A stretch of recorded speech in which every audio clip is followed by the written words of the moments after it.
Ketergantungan manusia terhadap air semakin besar sejalan dengan bertambahnya penduduk.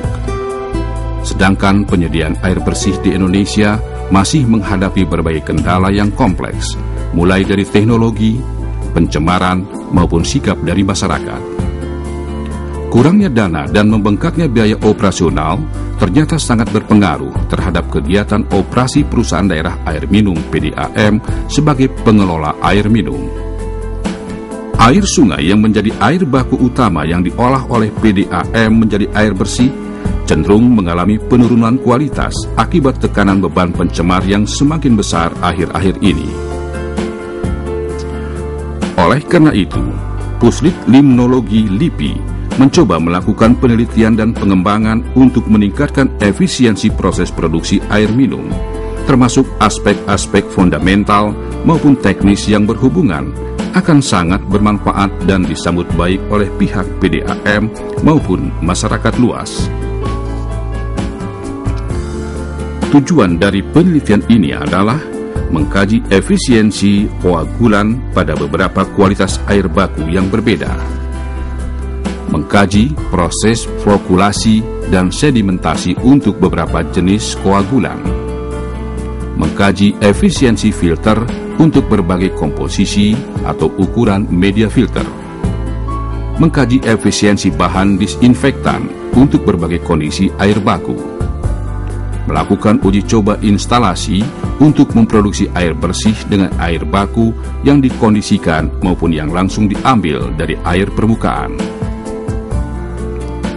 Kita berada di instalasi pengelolaan air bersih Puslit Limnologi, di mana kita memiliki instalasi untuk memproduksi air bersih dan kapasitas 30 liter per menit. Mengapa Puslit Limnologi mulai terlibat di dalam pengadaan air bersih? Karena seperti diketahui jumlah penduduk terus meningkat, itu berarti kebutuhan air bersih juga meningkat. Peralatan yang harus dipersiapkan dalam melakukan penelitian ini adalah bangunan penangkap air baku yang berfungsi sebagai tempat pengambilan atau penyedotan air baku dari situ Cibuntu. Bak pengaduk cepat atau koagulator berfungsi sebagai alat untuk mencampur bahan koagulan dengan air baku. Bak pengaduk lambat, flokulator, berfungsi untuk membentuk flok-flok yang cukup besar dari hasil proses koagulasi, sehingga flok-flok tersebut akan dapat diendapkan. Bak sedimentasi merupakan tempat pengendapan flok-flok yang terbentuk pada proses flokulasi. Sand filtrasi merupakan tempat untuk menyaring partikel-partikel halus yang lolos dan tidak dapat mengendap. Bak netralisasi berfungsi untuk menetralkan tingkat keasaman air akibat pembubuhan bahan koagulan apabila diperlukan. Bahan kimia yang dipakai biasanya adalah soda as. Tangki disinfeksi berfungsi untuk membunuh bakteri-bakteri patogen yang ada di dalam air, sehingga air yang telah melalui proses ini akan steril dan terbebas dari bakteri penyebab penyakit. Proses disinfeksi dilakukan dengan pembubuhan kalsium hipoklorit atau kaporit atau gas klor Cl2. Reservoir berfungsi sebagai buffer penyangga air yang diproduksi untuk mengantisipasi pemakaian yang fluktuatif. Dalam melakukan penelitian ini, maka dilakukan tahapan yang dilakukan adalah sebagai berikut. Langkah pertama yang dilakukan adalah membuat unit penangkap air berbentuk kotak persegi dengan ukuran 100 x 50 x 250 cm yang terbuat dari bata kokor semen kering. Aksesoris yang dibutuhkan adalah sekat tengah dan pompa. Langkah kedua adalah membuat koagulator dari bahan fiber dengan bentuk silinder berukuran diameter 20 cm dan tinggi 30 cm. Aksesoris pendukung yang digunakan adalah keran dosing koagulan. Langkah ketiga adalah membuat unit flokulator yang terbuat dari bahan fiber yang berbentuk kotak persegi dengan ukuran 60 x 40 x 100 cm. Ditambah dengan aksesoris berupa sekat dan modul kerucut. Langkah keempat adalah membuat bak sedimentasi dari bahan fiber yang berbentuk jajaran genjang dengan ukuran 120 x 40 x 100 cm.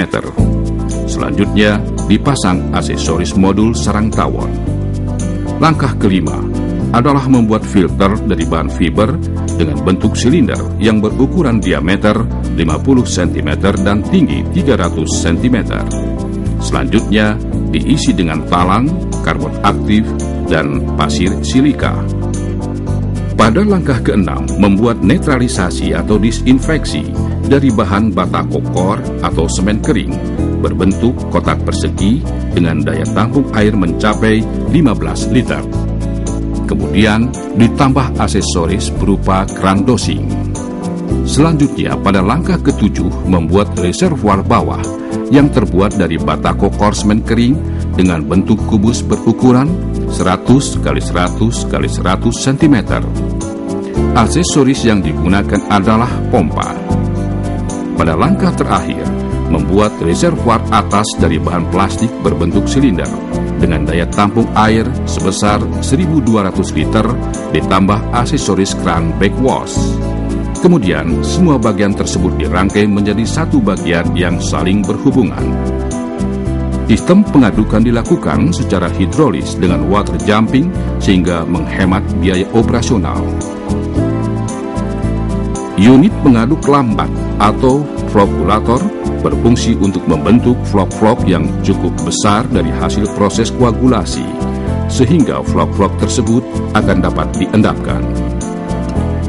Sistem flokulasi yang dipakai menggunakan up-down baffle channel yang mudah dalam operasional dan hemat biaya karena tanpa menggunakan energi listrik.